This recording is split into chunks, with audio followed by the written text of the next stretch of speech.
علی مشکل کشا اگر ہوتے تو اپنی مشکل دور کر دیتے. علی رضی اللہ تعالیٰ عنہ خود اپنی مشکل نہیں دور کر سکے, زندگی بھر دشمنوں سے لڑتے رہے اور پھر آخر انہیں دشمنوں کے ہاتھوں شہادت کی موت ہو گئی.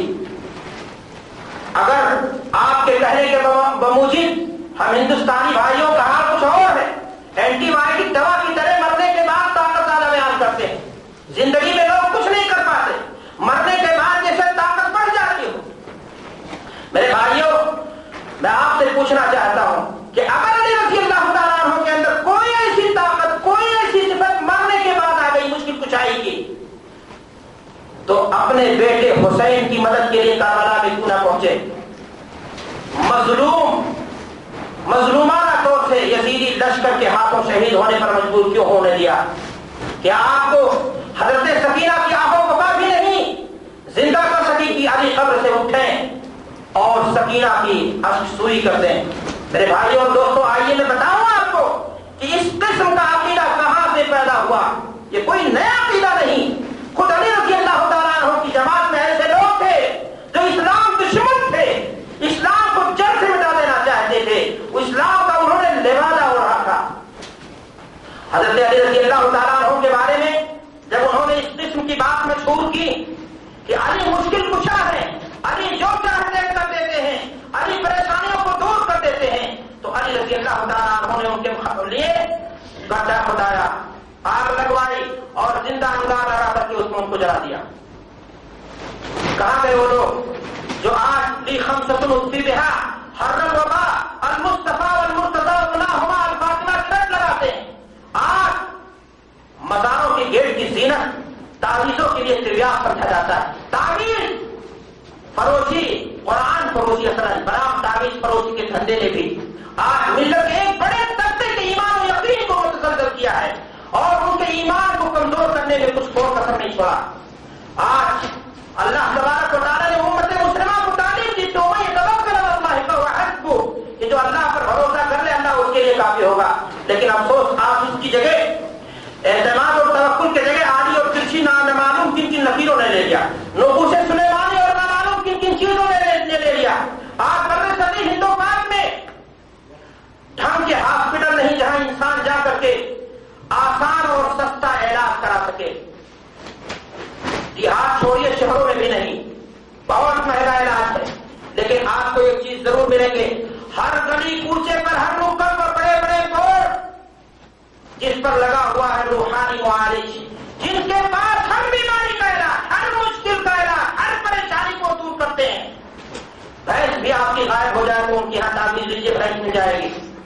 اگر وہ کسی پریشانی کو نہیں دور کر پاتے ہیں تو صرف وہ ان کی اپنی پریشانی ہے, اپنی مشکل ہے کہ اس قدر میں پور ہو گئے کہ وہ روٹی کمانے کے لیے اس طرح سے برے دھندوں کو اپنائے بیٹھے ہوئے ہیں. میرے بھائیوں اور دوستوں, میں عرض کر رہا تھا کہ یہ عقیدہ دراصل کہاں سے امپورٹ ہوا. لوگوں نے حضرت علی رضی اللہ تعالیٰ عنہ کے بارے میں جب اس طرح سے باتیں کہیں تو علی رضی اللہ تعالیٰ عنہ نے ان کو زندہ جلا دیا. آج اگر علی رضی اللہ تعالیٰ عنہ زندہ ہوتے اور علی رضی اللہ تعالیٰ عنہ کے بارے میں جو مشکل کشائی کی بات کرتے ہیں ان کے بارے میں وہ کیا فیصلہ کرتے ہیں؟ میری بھائیوں, جس طرح یا علی مشکل کشا یا علی المدد کہنا شرک ہے, اسی طرح میں آپ سے پوچھنا چاہتا ہوں, بتانا چاہتا ہوں کہ خزانے کی کنجی کس کے پاس ہے؟ مالداری اور غریبی کون دیتا ہے؟ اللہ تبارک و تعالیٰ دیتا ہے. اللہ جس کو چاہے مالدار کر دے, اللہ جس کو چاہے غریب کر دے. اللہ کی مرضی شامل حال نہ ہوگی, کوئی کچھ نہیں کر سکتا. لیکن اگر ان ساری واضح چیزوں کے باوجود بھی انسان غیر اللہ کے بارے میں یہ کہے کہ فلاں داتا گنج بخش ہے, فلاں کے پاس خزانے کی کنجی ہے, تو یہ شرک ہوگا یا نہیں؟ داتا گنج, داتا مانے نوازنے والا, گنج بخش خزانے کی کنجی کا ادا کرنے والا. میرے بھائیوں, نبی کریم صلی اللہ علیہ وسلم کو اللہ تبارک و تعالیٰ فرماتا ہے کہ اعلان کرو قل لا اقول لكم عندي خزائن الله ولا عالم الغیب ولا اقول لكم عندي ملک. نبی امت کو یہ بات بتا دو کہ خزانے کی کنجی ہمارے پاس نہیں. نبی یہ فرما رہے امت کو کہ میں جس کو چاہوں مالدار نہیں کر سکتا.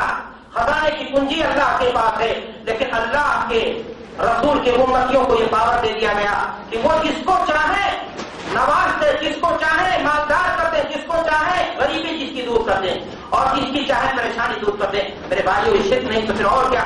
اللہ کے رسول صلی اللہ علیہ وسلم نے اس مسئلے کو بڑا ہی واضح کر دیا. آپ نے فرمایا اللہم لا مانع لما اعطیت ولا معطی لما منعت، کہ اے اللہ جسے تو نہ دے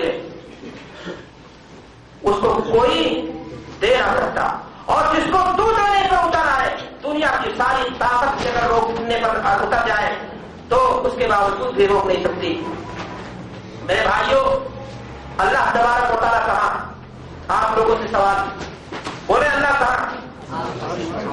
ماشاء اللہ. ہم ہندوستانیوں میں سے اکثریت کا حال یہ جب ان سے پوچھو اللہ کہاں تو کہتے ہیں ہر جگہ پر. جی نہیں، اللہ عرش پر مستوی، لیکن اس کی شان وہ اپنے علم کے اعتبار سے، اپنی قدرت کے اعتبار سے ہر جگہ موجود ہے. پہاڑ کی بلندی پر اڑنے والا رے اس کے علم سے باہر نہیں، سمندر کی تہ میں چلنے والی مچھلی اس کے علم سے باہر نہیں. کوئی دن کا کٹ کے کوئی سے درخت کا پتا ہلے اللہ تبارک و تعالیٰ کو اس کی خبر ہے. لیکن اگر کوئی شخص یہ کہے کہ میں سعودی عربیہ میں کام کر رہا ہوں، میرے دل میں کیا ہے میرے پیر کو معلوم ہے، میرے دل کا حال وہ جانتے ہیں، میرے بارے میں سب کچھ ان کو پتا ہے، تو اللہ کی اس صفت کو جو اللہ کے ساتھ خاص ہے، اللہ کے بندوں کو دے کر کے سونپ کر کے کیا ہم نے شرک کیا یا نہیں؟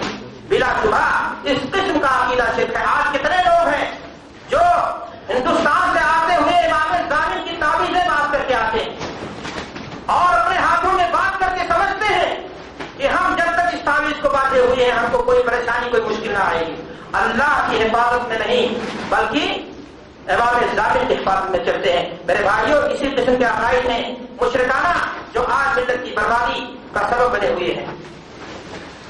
میں آپ سے عرض کر رہا تھا کہ اللہ تبارک و تعالیٰ اس دنیا میں تصرف کا اختیار کس کو ہے؟ اللہ کی ذات کو. بارش برسانا کس کا کام؟ سورج اگانا کس کا کام؟ بلائیں ڈالنا کس کا کام ہے؟ سب اللہ تبارک و تعالیٰ کا کام ہے میرے بھائیوں. لیکن اگر کوئی شخص فرمائے کہ اللہ تبارک و تعالیٰ بھی بیٹا بیٹی دیتا ہے اور فلاں بابا بھی بیٹا بیٹی دیتے ہیں، تو یہ شرک ہے میرے بھائیوں یا نہیں؟ بلا شبہ شرک ہوگا. اللہ تبارک و تعالیٰ قرآن مجید میں فرماتا ہے قل الذین زعمتم من دون اللہ لا یملکون مثقال ذرۃ فی السماوات ولا فی الارض وما لهم فیہما من شرک.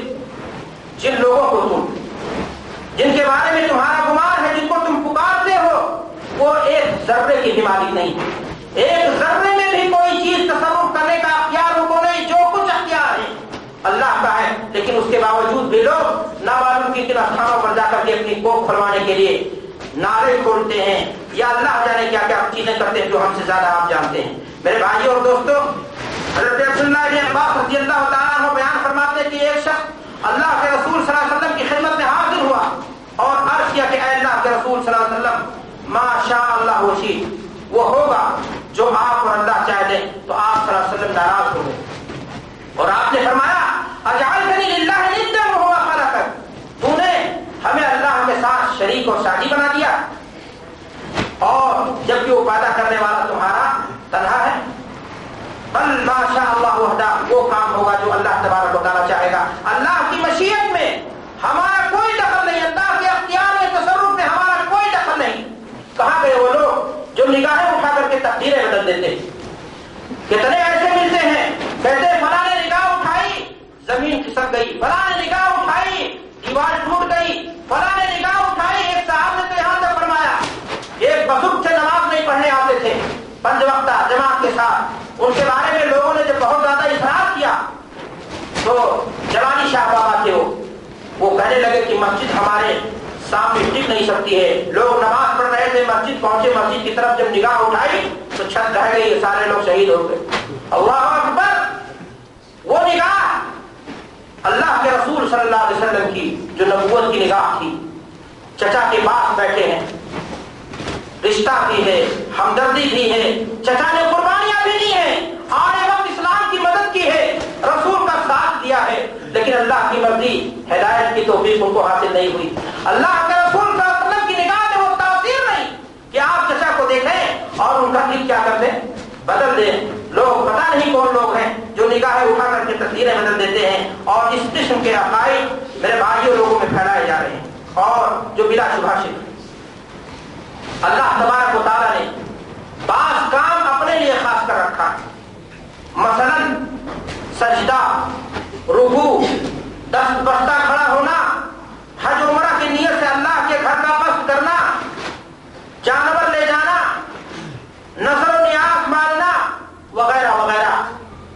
اب اگر کوئی شخص میرے بھائیوں ان چیزوں میں سے اگر کوئی چیز غیر اللہ کے لیے بھی سونپتا ہے تو وہ شرک ہوگا یا نہیں؟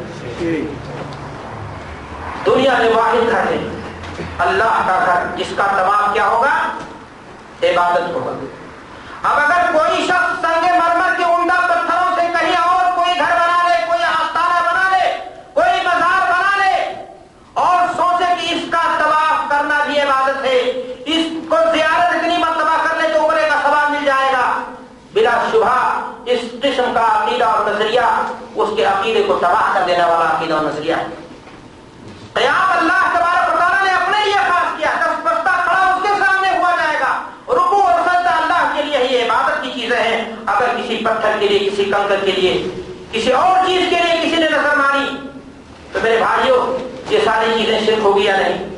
بلا شبہ یہ ساری چیزیں شرک ہوں گی۔ افسوس کی بات ہے آج تک کے بدعقیدہ لوگوں کو جب کوئی شخص ان کے یہاں موجود شرکیہ اعمال کی تردید کرتا ہے تو چراغپا ہو جاتے ہیں، ناراض ہو جاتے ہیں، غصہ ہو جاتے ہیں، مختلف کورے بہانے تلاش کرتے ہیں، کہتے ہیں کہ اس قسم کی باتوں کو شرک کے موضوع پر بولنے کی ضرورت مسلم قوم میں کون ہے؟ مسلمان تو آلریڈی موحد ہوتا ہی ہے، اور اس کے سامنے شرک کی بیان کی کیا ضرورت ہے؟